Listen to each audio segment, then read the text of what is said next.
तो दोस्तों इंदौर में जहाँ पर ये जो दंगा फ़साद हुआ है मस्जिद के बाहर, जामा मस्जिद के बाहर, तो जामा मस्जिद के इमाम साहब वहाँ पर क्या जानकारी देते हुए नज़र आ रहे हैं? उन्होंने क्या बोला है? आइए सबसे पहले उनका वीडियो देख लीजिए आप। मेरा नाम आइए मोहम्मद जाबिर सुनते है। हैं। मैं मऊ शहर की जामा मस्जिद में इमाम हूँ।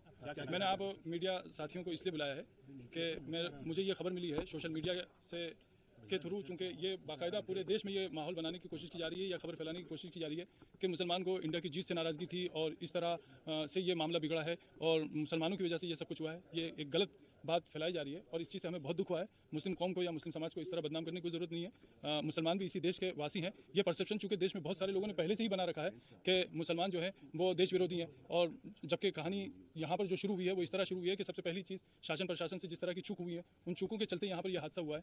दोनों तरफ के लोगों से की सहमति, शासन की, प्रशासन की मौजूदगी में और बीचवानी में रहकर ये बात रखकर ये बात तय हुई थी कि जामा मस्जिद के इस रूट से किसी तरह का जुलूस नहीं निकलेगा। रात को जो जुलूस निकला उसकी पहली बात तो कोई परमिशन नहीं थी, उसकी कोई अगवानी करने वाला नहीं था। वो एक उपद्रवियों की भीड़ थी। वो इंडिया की जीत के नाम पर मस्जिदों और धर्म स्थलों के बाहर सिर्फ शोर शराबा करना और नारा करना उनका काम था। लोग नमाज से जब निकले हैं तो उस वक्त में ये भी हुआ है कि सुतली बम मस्जिद पर फेंका गया। अब इसका इंडिया की जीत से क्या लेना देना था? क्या मस्जिद पर बम फेंकने से इंडिया की जीत का जश्न मनेगा?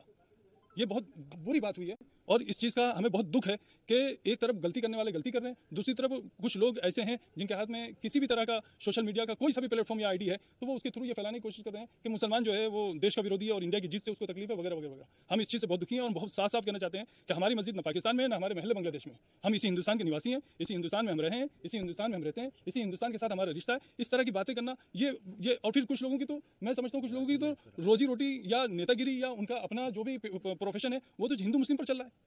ये बात इमाम साहब ने बिल्कुल सही बोली। कुछ लोग, चंद लोग हैं जिनका प्रोपेगेंडा ये मतलब ये है और उनका रोज़ी-रोटी मसला उनका चल ही इसी वजह से रहा है कि हिंदू-मुस्लिम करो और अपनी रोज़ी-रोटी चलाओ, कमाओ, खाओ। मतलब ऐसी जामुई में उनने गन फैलाई थी मधु पांडे ने, वहाँ जाके, ज़बरदस्ती नारेबाज़ी करी उन्होंने वहाँ जाके।